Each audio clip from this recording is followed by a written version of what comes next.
네, 여러분 반갑습니다. 오늘은 방등경강경 제636일째 되는 날입니다. 자, 오늘 131페이지 강경을 할 텐데요. 어제 130페이지 하단에 부터 봅니다. 그리고 또 미래세의 어떤 선남자 선여인이 삼보를 공양하기 위하여 이러한 갖가지 물자를 보시하거나 강단과 선실을 세워두고 필요한 것을 공급한다면 나는 그것을 모두 알아보고 기뻐하면서 여러 보살과 성문대중과 함께 받아서 사용하리며, 왜냐하면 이렇게 보시하는 사람으로 하여금 큰 가보를 얻어 사막도를 멀리 얘기하고 그 욕망에 따라 삼성에서 그 욕망에 그가 바라는 게 삼성이 어떤 사람은 성문성을 닦고 어떤 사람은 영각성을 닦고 어떤 사람은 보살성을 닦을 것이다 말이야. 거기에서 각각의 자기 근기에 따라서 하는 것을 태전하지 않게 하고서, 그게 참 부처님께서는 성문에 해당하는 사람들 위해서는 성문에 대한 법문을 했고, 영각에 해당하는 사람은 영각에 대한 법문을 했고, 보살에 관련된 사람들한테는 보살성에 대한 법문을 하신 겁니다. 근기에 따라서 이렇게 해서 삼성에 각각 반연하여 하려기 때문이다. 그들이 인연 따라서 각각 뭘 했습니까? 그 도해들게 이렇게 이끌어주고 있는 것입니다.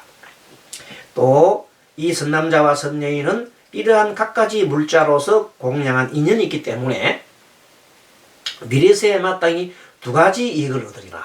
어떤 이익을 얻냐면 그 두 가지란 법이익과 재이익이 그것이다. 법의 이익과 재물의 이익이다. 그러므로 이 사람들은 태어나는 곳마다 물자가 풍부함은 과거의 인연이 있기 때문이며, 이 모든 물자에 인색하지 않고 모두 보시함은 사부대중을 공양하려고 하기 때문이다. 그래서 가만히 보면요, 금성에 봐서 굉장하게 보시를 공양하기를 좋아하는 사람이 있어요. 그런데 그분들 보면 어쩐지 보면 굉장히 마음이 풍부합니다. 뭐 재물이 넉넉해서 그런 게 아니라 자기가 어떻게 보면 가지고 있는 그 최대한을 다 해서 보시를 하는 사람이 있어요. 자기 주변에 다 털어가지고 보시 다 해버리고 다른 사람 도와주고 그런 사람이 있어요. 그런데 그런 사람들이 아주 재물이 풍부한 건 아니지만 그래도 자기 쓸돈은 늘 항상 꾸준하게 생기다는 겁니다. 내가 이 지갑이 현재 있잖아요. 그 지갑을 털어서 이렇게 나눠주고 나면 또 얼마 있으면 그 지갑에 돈이 들어오는 거예요. 어떤 식으로든가. 그렇게 하는 불자님들이 있습니다. 그거는 뭐냐면 전생에 내가 많은 공덕을 베푸는 겁니다. 그러니까 어떻게 해서라도 어려움이 있으면 또 그만큼 뭐가 생겨요? 재물이 생기는 거야. 재물이 생기니까 또 그만큼 또 자기도 베푸는 거야. 그래서 계속해서 금생에 그래 베풀기 때문에 내생에 또 그런 복을 짓는 거예요. 그런데 전생에 베풀지 않은 사람은 이 생에 지지리도 복이 없는 거야. 정말로 복이 너무 없어요. 그냥 도와줄 사람은 아무도 없고 전부 다 자기 거 뺏어 먹으려면 하고. 그래서 어떤 사람이 스님, 저는 정말 왜 이렇게 복이 없습니까, 스님? 저는 왜 이렇게 인덕이 없습니까? 하고 이렇게 얘기하잖아요. 그때 스님이 어떻게 얘기를 합니까? 그때는 부처님의 법문을 얘기를 해줍니다. 과거세에 부처님 당시에 가난한 여인이 있었는데 부처님을 찾아왔습니다. 그래가지고 부처님한테, 부처님 저는 왜 이렇게 인덕이 없습니까? 정말 저는 도와줄 사람 아무도 없고 정말 계속 이렇게 외롭고 힘들고 어렵게 살고 평생을 살아가고 있습니다. 저는 왜 이렇게 살아가야 합니까? 하고 부처님 다 물었을 때 부처님이 뭐라고 하셨습니까? 그대는 전생에 복을 지은 것이 없기 때문이네. 그렇게 얘기했습니다. 그건 제 스님 말이 아니고 부처님 경전에 있는 말이라고요. 그러면 부처님, 그럼 저는 이렇게 살다 가야 합니까? 하고 하니까 부처님께서 아주 빙그레 웃으면서 그렇지 않다. 지금부터라도 공덕을 쌓으면 잘 살 수 있을 것이다. 그럼 부처님, 제가 가진 게 아무것도 없는데 뭘 가지고 제가 공덕이 있습니까? 하고 하소연합니다. 그랬더니 부처님께서 너는 가진 것이 많다 그러는 겁니다. 제가 뭐가 많습니까? 너는 몸뚱아리가 있지 않느냐? 너는 마음이 있지 않느냐? 게.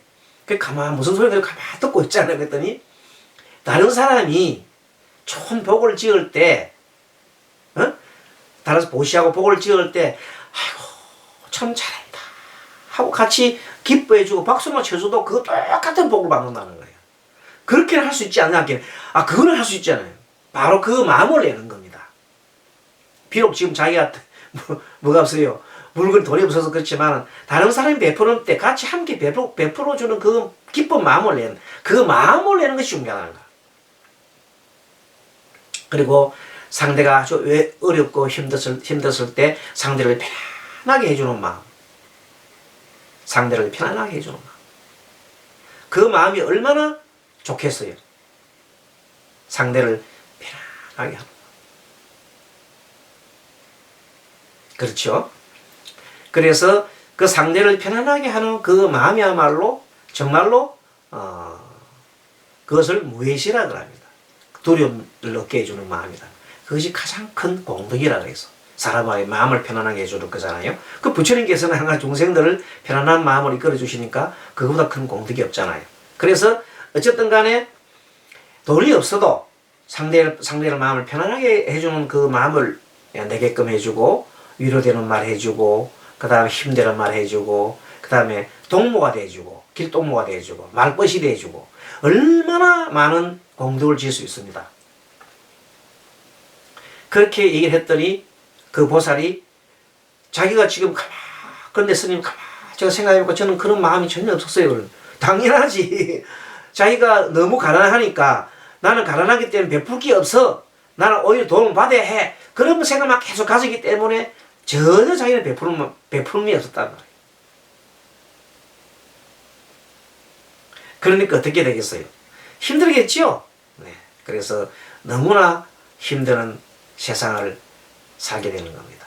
그러나 마음 한번 탁 먹고 나면 바뀌는 거예요. 그러면 어떤 일이 생기냐면 주변 사람들이 저 사람 정말 마음이 저렇게 없이 살아도 참 마음이 선량하다. 도와주고 싶다 하는 마음을 일으킨다는 거예요. 주변에서 일으킨다는 거예요. 그거는 자기가 한 그 공덕 결과지요. 그래서 뭐냐면 그 사람을 우리가 이러는데 와서 좀 일해보지 않겠소? 돈은 그리 많지는 않습니다만은 그래도 일찍한 일이 있단 말이에요. 얼마나 고마운 일이요. 그래서 뭐냐면 베풀 때 베푸는 것을 하는 사람은 주변에서 도와준다는 거예요. 실제 그렇다. 그것을 부처님께서 예전에 2500년 이전에도 이미 설법하셨고 똑같은 그 내용을 똑같이 지금 설하고 있잖아요. 그 내용입니다. 그래서 항상 이런 법익과 제익 이것은 그렇게 해서 나오는 것이다. 그러므로 사람들이 태어나는 곳마다 물자가 풍부하면 과거의 인연이기 때문이다 이 말입니다. 과거에 베풀었지. 이 모든 물자에 인식하지 않고 모두 보시하면 사부 대중도를 공략하려고 하기 때문이다. 예전에 어떤 거사님이 돌아가신 거사님이 있었는데 그 거사님은 호주머니 속에 만약에 돈이 5천원 있으면 5천원 보시해버리고 만원 있으면 만원 있는 대로 다 보시해버리는 거예요. 3만원에서 3만원 전부 다 보시해버리는 거예요. 근데 조금도 아깝다는 생각을 일으키지 않으셨답니다. 그분이 바로 뭐냐면 보살 마음이에요. 있는 그대로 자기 다 하는 거거든요. 그러면 또 그만큼 그 돈이 또 채워준단 말이에요. 그 돈이 어디인가 모르겠어 또 나온단 말이에요. 노인이 어디서 나오겠습니까? 그래도 뭐 자식이 주기도 하고 또 아니면은 또 뭐 요새 정부에서 좀 나오는 거 있잖아요. 뭐 그런 것도 나오고 어떤 스님은요 한 달에 20만 원인가 나오는데 그 중에 10만 원을 불교 방송국에 냅니다. 20만 원 받아가 10만 원 냈나? 10만 원가 산다니까요. 스님이 어떻게 살겠어요? 그래도 그 스님은 불사도 하는 사람이 아니고 혼자 사는 스님이에요. 그래도 조금씩 이렇게 도반들이 좀 도와주기도 하고 도반들이 또 도와주기도 하고 또 그렇게 또 어떤 또 불자 그 분들이 보고 이렇게 조금씩 시주도 좀 하시는 분이 계시고 그래서 살아가시는데 자기가 고정적으로 나오는 돈은 늘 방송국에 다 내버려요. 10만원. 10만원 가지고 이제 전화비 내고 전화비도 뭐 그냥 핸드폰이 없어요. 일반 전화. 그래서 하시고 그 뭐 쌀 같은 그런 거는 조금 뭐 덜 가지고 먹고 있어요. 지나시니까. 겨우 그렇게 사시는 그러면서 아주 행복하게 막 부자처럼 마음은 부자예요. 그래서 사실은 스님이 계신다니까요. 어디 계셔요? 지금은 좀 공부하러 가 계십니다. 내년 쭉 돼서 나올 겁니다. 아무튼 그렇게 또 하면서 뿐만 아니라 이 비구들은 머무는 곳이라면 숲속이나 나무 밑이나 고요한 곳, 시끄러운 소리가 없는 곳, 생각을 모아 자선할 수 있는 곳 어디거나 그 사탑을 세우고 그리고 방사와 침실을 갖추어서 필요한 물자를 다 공급할 것이며 이 비구들도 이러한 보시를 받고는 법대로 수용하기 때문에 법대로 수용을 해야죠. 법대로 수행을 해야 되죠. 그래야 하늘과 용, 야차 따위가 머무는 곳에 따라서 모두 다 옹호를 해주는 거야. 그래서 스님이 산중에 있으면서 깊은 산중에 아무도 사람이 안 오는 곳에 뭐 있어도 그래도 부처님 모시고 살고 있으면은 그래도 연명은 할 수가 있단 말이에요. 그것은 바로 이런 천룡과 이런 야차와 이런 하늘을 이렇게 도와주기 때문이다. 그때 부처님께서는 여러 비구들에게 말씀하셨다. 너희들은 마땅히 알아두라. 시방의 여러 부처님은 일찍이 이 사바세계에서 깊은 선정에 들어 큰 신통을 나타냄으로써 마음과 그 모든 영을 파괴하고 중생을 가입시킴으로써 묘법을 연사하여 삼부를 오랫도록 세간에 머물게 하기 위하여 각각 이 국토에서 불사를 일으키고는 본국에 돌아가셨나니라. 그래 부처님이라 하면은 이 시방세계에 많고 많은 부처님 계세요. 각 세계마다. 그런데 그 부처님은 다 똑같아. 하시는 일이 뭐예요? 중생들을 제도하기 위해서. 중생들이 고통에서 벗어나기 위해서. 고통의 원인이 뭐라고요? 번뇌와 그 다음에 가래와 집착이라는 것을 일깨워주는 겁니다. 우리가 일어나는 고통의 원인이 어디 있어요? 다 마음에 갖고 있는 집착과 가래 때문에 일어나는 겁니다. 집착과 가래를 탁 던지는 순간 그냥 홀가분한 마음이 됩니다. 홀가분한 마음을 뭐라고 하지? 자유인이라 그래요. 해탈자유인. 해탈자유인이 뭐라고요? 그것이 가장 큰 공덕인 거예요. 해탈자유인. 해탈자유는 해탈 자유를 못하는 것은 뭐 때문인가? 자유롭지 못하는 건 뭐예요? 구속되는 것은 바깥에서 있기 때문이 아닙니다. 바깥에서 구속되는 게 자기 스스로가 그렇게 하는 겁니다. 자기 스스로가 붙잡고 있는 겁니다. 뭐를? 자기 스스로가 뭘 붙들고 있어요? 자기 마음에 집착과 가래를 붙들고 있는 겁니다. 그 집착과 가래를 놓는 순간 마음이 자유롭게 됩니다. 그 집착과 가래, 그것은 탐심과 썩냄과 어리석음에 대한 겁니다. 또 그 가장 기본 원리는 뭐냐면 나 있음.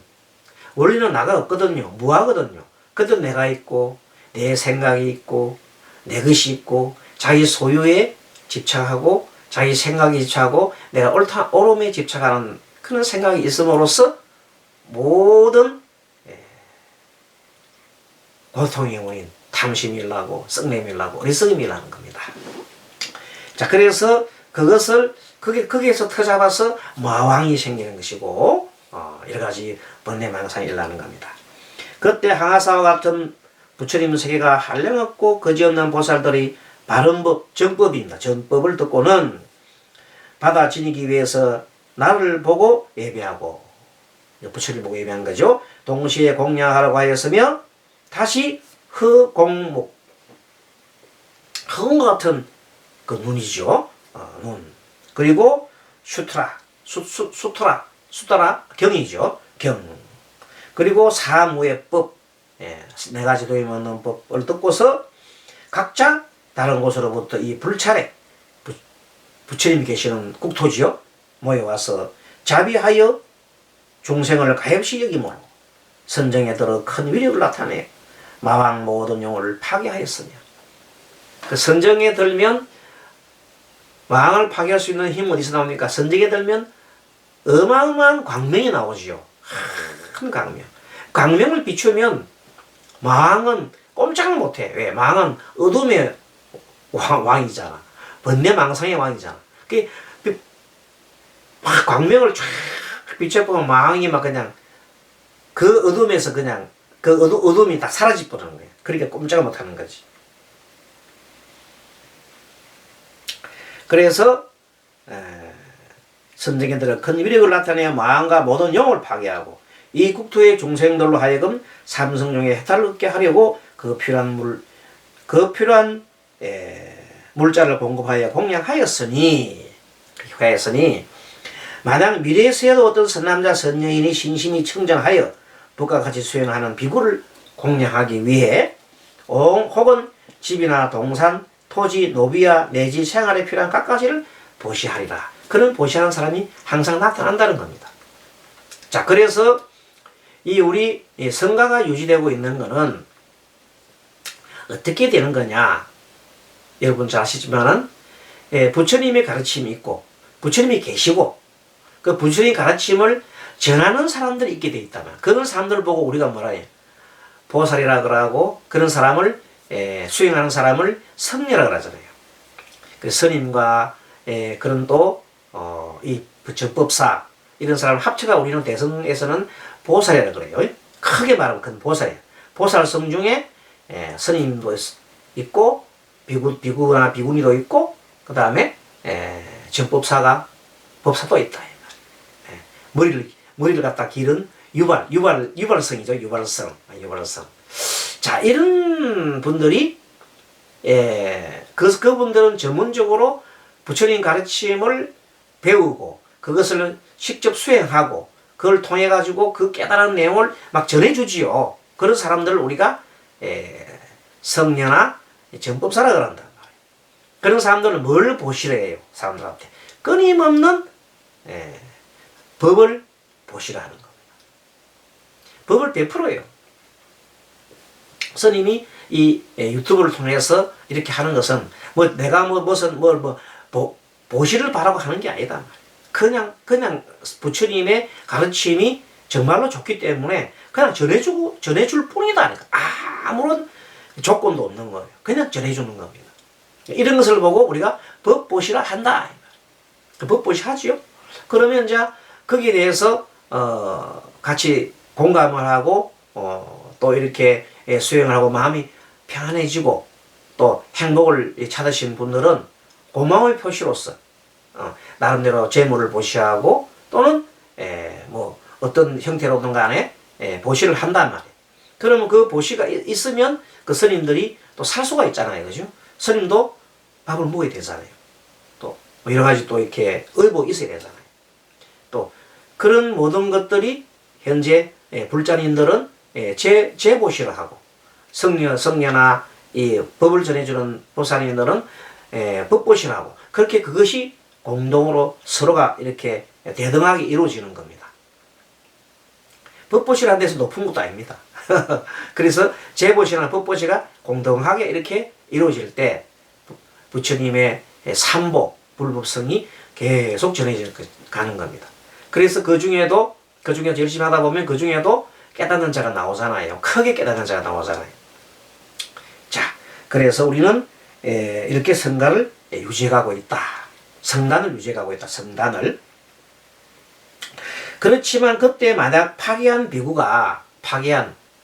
개를 파괴한 비구가 꽃 한 송이나 과일 한 개라도 다른 사람의 보시를 받는다면 이 나쁜 비구는 어리석은 까닭으로 다른 사람의 청정한 보시를 받고 그런 크게 나쁜 가보를 지어서 현재세 미래도 아니냐.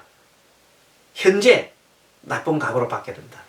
첫째 무슨 갑이냐면 네 가지 악한 갑으로 받는다. 첫째는 그 나쁜 자기가 개를 갖다가 파하고 과일 한 개, 꽃 하나라도 받으면 그 갑으로 첫째는 자기 나쁜 이름이 멀리 퍼질 것이. 명예를 들이키는 것이. 둘째는 부모나 서석이나 형제나 권속 또는 친척들이 모두 흩어지는 것. 셋째는 중병을 얻어서 더러운 초소에 누워서 아주 나쁜 모양으로 고통을 받게 된다. 그 다음에 네 번째는 옷이나 자기 갖고 있는 옷이나 바루나 그리고 이 잘자리 깔자 잘자리 같은 이런 것들이 그런 등 모든 갖고 있는 재산들이 다 흩어지고 만다. 그래서 그 비구니들은 수행자들은 정말로 청정한 뭘 지켜라? 계율을 잘 지키고 해야 한다는 겁니다. 이것을 그 당시 이 법 현재 방등에 서질 당시도 상당한 부처님 시대 굉장히 오래전이잖아요. 그때 시대도 이미 이런 것을 얘기했으니까 현세에 우리가 있는 이 수행자들도 귀감이 될 수 있는 것이니까 참으로 마음 새겨서 받아들여야 되지 않겠느냐 하는 생각이 듭니다. 자, 아무튼 오늘 여기까지 또 강경하고 다음 시간에 또 이어가도록 하겠습니다. 여러분 강경 잘 했습니까? 다 합장하시고 같이 마하반야 바람이 좋은 또 하루 되십시오. 감사합니다.